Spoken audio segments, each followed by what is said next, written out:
তো আজকে আমরা যে সংবাদ সম্মেলন করার জন্য দেখেছি, বেসিক্যালি এই ব্যক্তি, তার নাম হচ্ছে আব্দুল হামিদ। ওনার বাড়ি হচ্ছে সলঙ্গা থানায়। উনি আমাদের সদর থানায় প্রায় 100 জনের কাছ থেকে সর্বমোট 21 লক্ষ টাকা বিভিন্ন প্রতারণা লিফলেট দিয়ে বা প্রতারণার বিভিন্ন অ্যাপস খুলে তাদের কাছ থেকে প্রতারণাপূর্বক এই 21 লক্ষ টাকা হাতিয়ে নিয়েছে। আমি মনে করি আমাদের এটা সদর থানার জন্য একটা বিরাট সাফল্য। এই যে এত 100 জনের মতো মানুষ, তাদের কাছ থেকে তাদেরকে আমরা যাতে ন্যায় বিচার দিতে পারি, এই জন্য আমরা খবর পেয়েছি। খবর পাওয়ার সাথে সাথে আমাদের পুলিশ সুপার, সিরাজগঞ্জ জেলার পুলিশ সুপার জনাব মোহাম্মদ সাইফুল ইসলাম শান্ত, বিপিএম বারের স্যারের দিক নির্দেশনায় আমরা আসামিকে গ্রেপ্তার করতে সক্ষম হয়েছি। এই ঘটনাটি বেসিক্যালি এই আব্দুল হামিদ অভিযুক্ত, উনি ইকো আর্টস নামে একটা অ্যাপস এবং আরেকটি হচ্ছে সিএফ নামে দুইটা অ্যাপস উনি খুলেছে এবং এখানে বিভিন্ন লিফলেটের মাধ্যমে বিভিন্ন লোভনীয় অফার দিয়েছে যে এত টাকা রাখলে এত টাকা হচ্ছে পাওয়া যাবে। তো এভাবে উনি বিভিন্ন বিকাশ, নগদ সহ ওনার যে অ্যাপসের যে সিস্টেম আছে তার মাধ্যমে বিভিন্ন সময়ে আমাদের সিরাজগঞ্জ থানাধীন 100 জনের মতো গ্রাহক 21 লক্ষ টাকার মতো সেখানে ডিপোজিট করেছে। বাট তাদের যে লাভ পাওয়ার কথা, তারা আকস্মিকভাবে দেখছে যে অ্যাপসটি আর কাজ করছে না।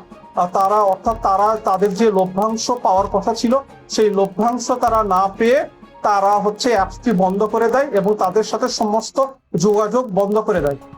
অধিকন্তু তারা যখন তার সাথে যোগাযোগ করার চেষ্টা করে, তখন উনি তার যে ফেক টেলিগ্রাম অ্যাকাউন্ট, যার একটি নাম আছে, আমরা বলবো যে মোকাইল বলে হচ্ছে টেলিগ্রাম আইডি খুলেছে এবং এখানে উনি পরিচয় দিয়েছে যে উনি জিনের হচ্ছে বাদশা, ওনার বয়স 400 বছর এবং তারা কেন টাকা চাচ্ছে, এই জন্য তাদেরকে এই জিনের বাদশার পরিচয় দিয়ে তারা ভয়ভীতি দেখাচ্ছে। এবং একই সাথে তারা এই জিনের বাদশার কথা বলে যে আমি জিনের বাদশাহ বলছি, আমি তার কাছ থেকে, আব্দুল হামিদের কাছ থেকে অ্যাকাউন্ট খুলেছি, আপনারা খুলেছেন কিনা, না খুললে কিন্তু আপনাদের সমস্যা হবে, টাকা ডিপোজিট না করলে আপনাদের সমস্যা হবে। এইভাবে সে ফেক আইডি খুলে, টেলিগ্রাম আইডি খুলে জিনের বাদশাহ পরিচয় দিয়ে সে এই যে বিভিন্ন লোকজনের কাছ থেকে সে প্রতারণামূলকভাবে টাকা নিয়েছে এবং পরবর্তীতে এই প্রতারণার মাধ্যমে অ্যাপসগুলো বন্ধ করে দিয়েছে এবং এই টাকার যে লভ্যাংশ আমাদের যে গ্রাহকরা পাওয়ার কথা সেটি তারা হচ্ছে পায় না। এই একটা অভিযোগ এরকম আমরা পেয়েছি।